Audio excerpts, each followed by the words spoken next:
Hello जय हिंद दोस्तों। शिक्षक भर्ती परीक्षा 2023 में आपका स्वागत है। आज के एपिसोड में हम लोग कुछ महत्वपूर्ण जी के क्वेश्चंस को देखने वाले हैं। ये सारी की सारी क्वेश्चंस आपके एग्जामिनेशंस के लिए बहुत ही इंपॉर्टेंट होने वाले हैं। अगर आप किसी भी प्रकार के पब्लिक सर्विस कमीशन की तैयारी कर रहे हैं या क्षमता परीक्षा की तैयारी कर रहे हैं या बीपीएससी 2.0 के सोशल साइंस की तैयारी कर रहे हैं तो ये वीडियो आपके लिए बहुत इंपॉर्टेंट है। इसलिए बिना देरी किए इस वीडियो को हम लोग स्टार्ट करते हैं। पहला क्वेश्चन आपके स्क्रीन पर ये जो है इंडियन कॉन्स्टिट्यूशन से लेकर के या मॉडर्न हिस्ट्री से संबंधित बहुत सारे क्वेश्चंस लिया गया है। खास करके पॉलिटिकल साइंस लिया गया है और हिस्ट्री से भी इसमें कुछ क्वेश्चन समाहित है और दोनों एक दूसरे का लिंक ही है। चलिए इसमें पहला क्वेश्चन, भारतीय संविधान को कब लागू किया गया? तो भारतीय संविधान को 26 जनवरी 1950 ईस्वी को लागू किया गया था। इसको आप पता होना चाहिए और ये भी आपको पता होना चाहिए। इसमें दो तीन प्रश्न क्वेश्चन है। भारतीय संविधान बन करके तैयार हुआ 26 नवंबर 1949 को, ठीक है ना, और 26 जनवरी 1950 ईस्वी को लागू कर दिया गया। और भारतीय संविधान दुनिया का सबसे बड़ा संविधान है और मूल संविधान में 395 अनुच्छेद 22 भाग और 8 अनुसूची था, और जबकि वर्तमान में 444 प्लस अनुच्छेद और 395 ही अनुच्छेद माना जाएगा। इसी में करके इसकी संख्या बढ़ा दिया गया।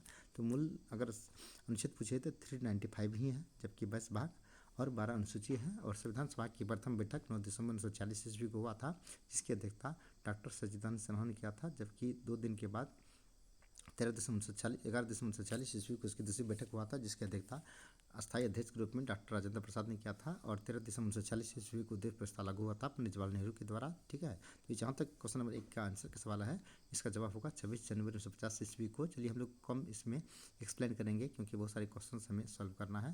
चलिए दूसरा क्वेश्चन आपके स्क्रीन पर 1935 में गांधी जी ने किस आंदोलन की शुरुआत की थी? तो सविनय अवज्ञा आंदोलन। नेक्स्ट है भारत छोड़ो आंदोलन। तीसरा है स्वराज आंदोलन, असहयोग आंदोलन। तो सविनय अवज्ञा 1930 ईस्वी को, जिसमें दांडी यात्रा किया था गांधी जी ने। भारत छोड़ो आंदोलन जो 8 अगस्त 1942 को।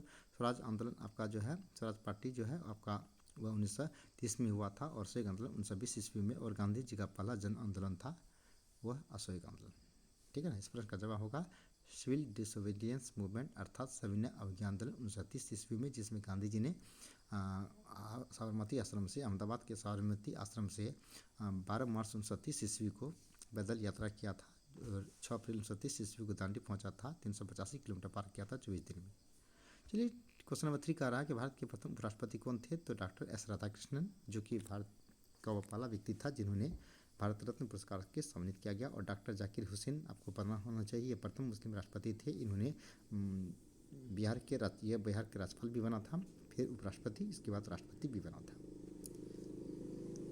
और भारत में द्वितीय आम चुनाव कब हुआ था? तो 1957 में हुआ था। और प्रथम पूछा जाए तो 1952 में, और द्वितीय पूछा गया तो 1957 में, ठीक है। भारतीय संविधान का निर्माण किसने किया था? तो डॉक्टर भीमराव अम्बेडकर, जो कि ड्राफ्टिंग कमेटी या प्रारूप समिति के अध्यक्ष थे। भारतीय संविधान से संबंधित बहुत सारी कमेटियां बनी थी, जिसमें प्रारूप समिति भीमराव अम्बेडकर, संघीय समिति पंडित जवाहरलाल नेहरू, संचालन समिति डॉक्टर जय प्रसाद, और प्रांतीय समिति सरदार वल्लभ भाई पटेल, और झंडा समिति JB कृपलानी। ये भी आप याद करके रखिए। मुस्लिम की स्थापना 1906 में हुआ था आगा खां सलीमुल्लाह के द्वारा, ठीक है। यह ढाका में हुआ था। और 1885 में किस राजनीतिक दल की स्थापना हुआ था? 1885 ईस्वी में।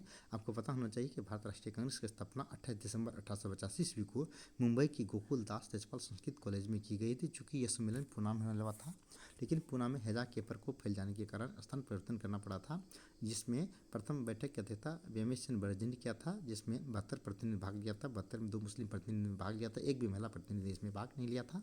और इसके जो संस्थापक थे A O Hume, Allan Octavian Hume, जो कि एक अवकाश प्राप्त अंग्रेज अफसर थे, ठीक है ना, ब्रिटिश अफसर थे, जिसका भारतीयों के प्रति अच्छी सहानुभूति थी। तो इस प्रश्न का जवाब होगा भारतीय राष्ट्रीय कांग्रेस, जो कि 28 दिसंबर 1885 ईस्वी को मुंबई के गोकुल दास तेजपाल संस्कृत कॉलेज में हुई थी, ठीक है ना। चलिए पहली लोकसभा निर्वाचित सदस्य की संख्या कितना था? तो ये था 489 था। इसके बाद जो है 389 जो कि देशी रियासतों के भी थे, ठीक है ना। तो पहली लोकसभा निर्वाचित सदस्यों की संख्या और 489 था। और पूछा जाएगा प्रथम लोकसभा के अध्यक्ष थे GV मावलंकर या गणेश वासुदेव मावलंकर। भारत राष्ट्रीय कांग्रेस की पार्टी की स्थापना हुआ था, अभी तुरंत हमने देखा, 1885 ईस्वी में हुआ था। और ए ह्यूम नामक अंग्रेज किस राजनीतिक दल के थे? तो ये थे आपका मतलब जो है कांग्रेस पार्टी के ही थे, भारत राष्ट्रीय कांग्रेस पार्टी के ही अध्यक्ष थे ए ह्यूम, जो कि एक ब्रिटिश व्यक्ति थे। और समाजवादी पार्टी की स्थापना किसके नेतृत्व हुआ था? तो जयप्रकाश नारायण के द्वारा। जयप्रकाश नारायण ही समाजवादी पार्टी की स्थापना थे। और पंचशील समझौता भारत व चीन होगा। पंचशील समझौता 1954 ईस्वी में हुआ था भारत और चीन के बीच। और गुट निरपेक्ष आंदोलन एक अंतर्राष्ट्रीय संस्था थी, इसकी स्थापना कब हुआ था? 1961 में, ठीक है, 1961 में गुट निरपेक्ष आंदोलन। और इसका जनक पूछा जाए तो वह थे पंडित जवाहरलाल नेहरू। और 1952 के आम चुनाव में भारतीय जनसंघ को कुल कितने स्थान पर विजय प्राप्त हुआ था? इस प्रश्न का जवाब होगा 3, मात्र 3 जो है स्थान पर ही विजय प्राप्त हुआ था। 1952 का भारत में पहला चुनाव हुआ था। और एक दलीय प्रभुत्व के संबंध में कौन सा सही है? एक दलीय मतलब एक ही पार्टी होना चाहिए, ठीक है। विकल्प रूप में किसी मजबूत राजनीतिक दल का भाव, यानी किसी दूसरा पार्टी का नहीं होने के कारण ही एक दलीय व्यवस्था। आपका रूस में एक दलीय व्यवस्था है। इसके बाद है 1959 ईस्वी में केरल में समाजवादी सरकार के मुख्यमंत्री कौन थे? केरल में जो समाजवादी सरकार की स्थापना हुआ था, इसके जो मुख्यमंत्री थे EMS नंबूदिरी-पाद थे, ठीक है ना। समाजवादी दल की स्थापना किस वर्ष हुई थी? इस प्रश्न का जवाब होगा 1924 में। साम्यवादी, ये समाजवादी नहीं है, साम्यवादी दल की स्थापना हुआ था 1924 ईस्वी में। और समाजवादी दल का मुख्य उद्देश्य क्या था? तो समाजवादी दल का मुख्य उद्देश्य था तो सभी हो जाएगा, समाजवाद और संवाद की स्थापना, गरीब मजदूर किसानों शोषण से मुक्ति और पूंजीवाद की समाप्ति, ये सब समाजवादी था। भारतीय जनसंघ की स्थापना का मुख्य उद्देश्य क्या था? तो इसका भी जवाब होगा हिंदू धर्म एवं संस्कृति की रक्षा करना भारतीय जनसंघ की मुख्य उद्देश्य था। और भारत में निम्नलिखित में से किस दल ने एक देश की एक संस्कृति एक राष्ट्र के विचार पर बल दिया था?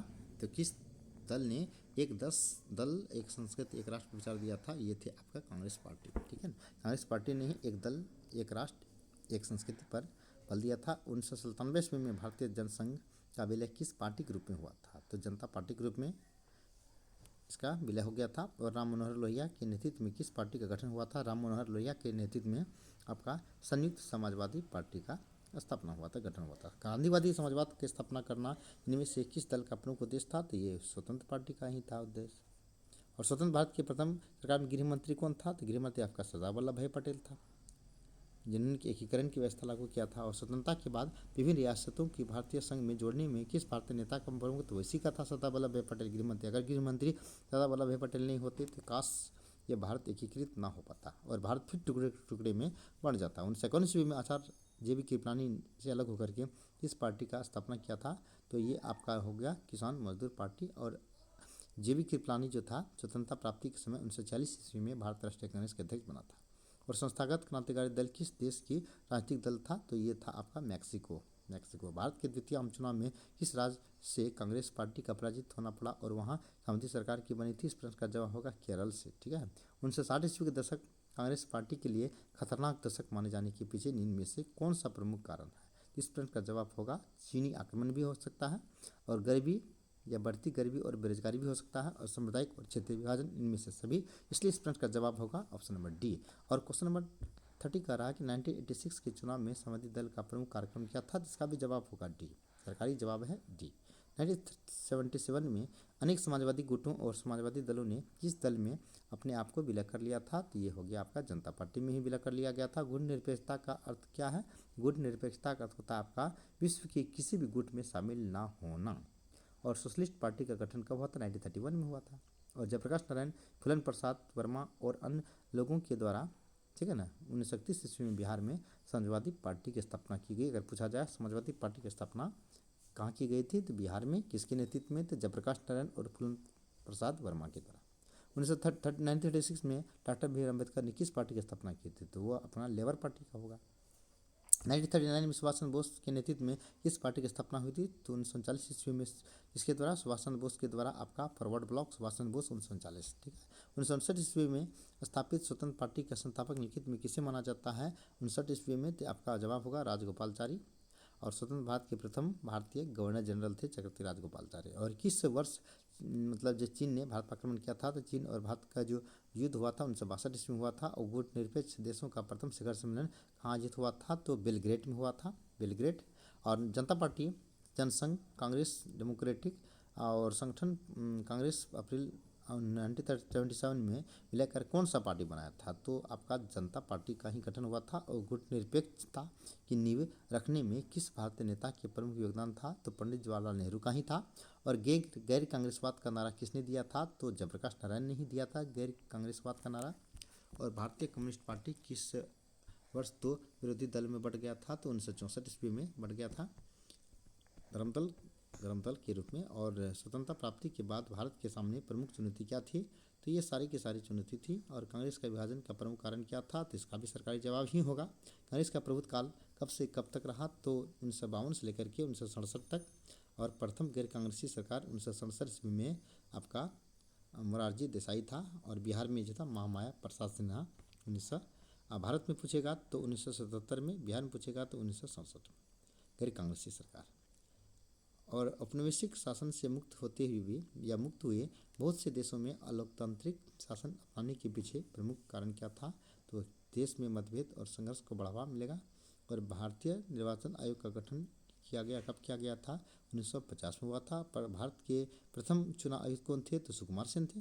भारतीय चुनाव आयोग का प्रमुख कार्य क्या है? तो चुनाव आयोग का प्रमुख क्या है? स्वतंत्र और निष्पक्ष चुनाव कराना। पंचशील समझौता कब हुआ था? 1954 में हुआ था। और 29 अप्रैल 1954 ईस्वी में। ये थे कुछ महत्वपूर्ण क्वेश्चन, लगभग 50 क्वेश्चन। ये 50 क्वेश्चन में अगर आप 40 क्वेश्चन भी अगर आप अच्छी तरह से देख लेते हैं तो आपका एग्जामिनेशन अच्छी तरह से जा सकता है, ठीक है। ये हर एग्जाम्स में से पूछे गए क्वेश्चन का ही सिलेक्टेड लिस्ट है, इसलिए आप इसे देखना ना भूलें। एक बार आप शुरू से अंत तक इसको रिवीजन कर लीजिएगा, ठीक है ना, ताकि आपका क्वेश्चन छूटे नहीं। और ये सारी के सारे इंपॉर्टेंट क्वेश्चन हैं। चलिए, ज़्यादा समय हम नहीं लेना चाहेंगे, फिर अगले हम जो है वीडियो लेकर के आएंगे। तब तक के लिए धन्यवाद। Have a nice day. Thank you.